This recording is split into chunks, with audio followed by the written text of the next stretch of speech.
ओम शांति। कोई भी अच्छा काम शुरू करते हैं तो कहते हैं श्री गणेश करो।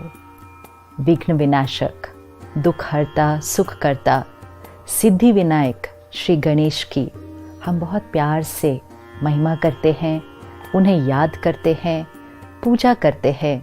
हर कार्य की शुरुआत उनकी स्थापना से करते हैं। लेकिन क्या सिर्फ याद करना और उनकी महिमा करना क्या उतना काफ़ी है? क्यों ना उनसे प्रेरणा लें, उनकी विशेषताएं, उनकी शक्तियाँ अपने जीवन में धारण करें और सिर्फ श्री गणेश जी की महिमा न करें, खुद ही श्री गणेश जैसे बन जाए। श्री गणेश जी की जो जन्म की कहानी है वो हमें बहुत कुछ सिखाती है। कहते हैं शंकर जी तपस्या के लिए बहुत दूर पहाड़ों में गए थे, तो पार्वती जी ने अपने शरीर की मिट्टी निकालकर एक बच्चे का निर्माण किया।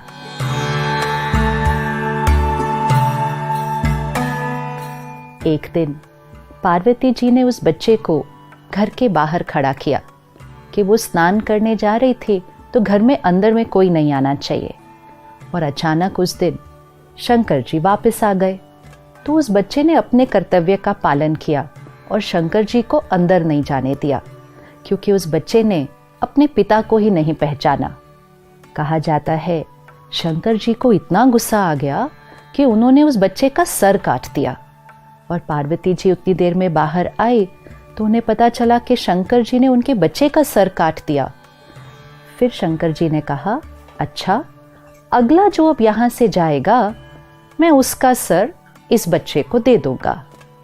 हम ये कहानी बहुत समय से सुनते आए हैं, लेकिन हमने कभी भी इस पर विचार ही नहीं किया कि ये हमें क्या सिखा रही है।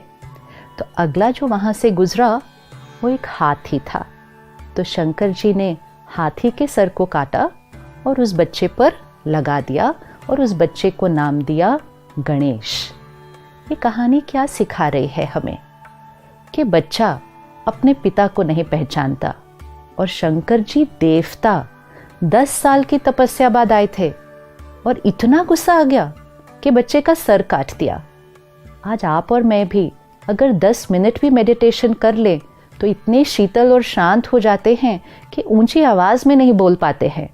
और देवता 10 साल की तपस्या बाद एक बच्चे के ऊपर इतना गुस्सा आया, और बात भी कितनी थी, अपने ही तो कर्तव्य का पालन कर रहा था, सर काट दिया। ये कभी नहीं कहते कि शंकर जी ने उस बच्चे की हत्या की, नहीं कहते, सिर्फ कहते हैं उसका सर काटा। दो बातों में बहुत फ़र्क है। वैसे तो अगर बच्चे का सर काट दो या किसी का भी सर काट दो तो उसी समय उसकी हत्या हो जाएगी, लेकिन उसको हत्या नहीं कहते, कहते सर काटा और किसी और का सर लगा दिया। परमात्मा जब इस सृष्टि पर आते हैं तो हम अपने अहंकारवश परमात्मा को पहचान नहीं पाते हैं। बॉडी कॉन्शियसनेस, क्यों ये कहा जा रहा है कि पार्वती जी ने अपनी मिट्टी से बच्चे का निर्माण किया? क्या किसी देवी के शरीर में इतनी मिट्टी हो सकती है? क्या हमारे शरीर में इतनी मिट्टी है कि हम एक बच्चे का निर्माण करें? तो मिट्टी से बच्चे का निर्माण किया मतलब ये शरीर मिट्टी का है। दिस इज मिट्टी, दिस इज बॉडी कॉन्शियसनेस। और इस बॉडी कॉन्शियसनेस की वजह से हम परमात्मा को पहचान नहीं पाते हैं। तो परमात्मा सबसे पहली चीज़ क्या करते हैं, हमारे बॉडी कॉन्शियसनेस के सर को काटते हैं, हमारे अहंकार के सर को काटते हैं। तो शंकर जी ने बच्चे का सर काटा। अच्छा, सर काटा ही था तो वापस वही सर लगा देते, एक और की हत्या करने की क्या ज़रूरत थी? लेकिन जब परमात्मा हमारे अहंकार का सर काटते हैं तो फिर उसकी जगह सोल कॉन्शियस, ज्ञान से भरा हुआ, प्योरिटी और डिविनिटी से भरा हुआ एक बहुत वाइज सर हमारे ऊपर लगाते हैं। तो शंकर जी ने वो सर काट के ज्ञान का सर उस बच्चे को दिया और फिर उसका नाम रखा गणेश।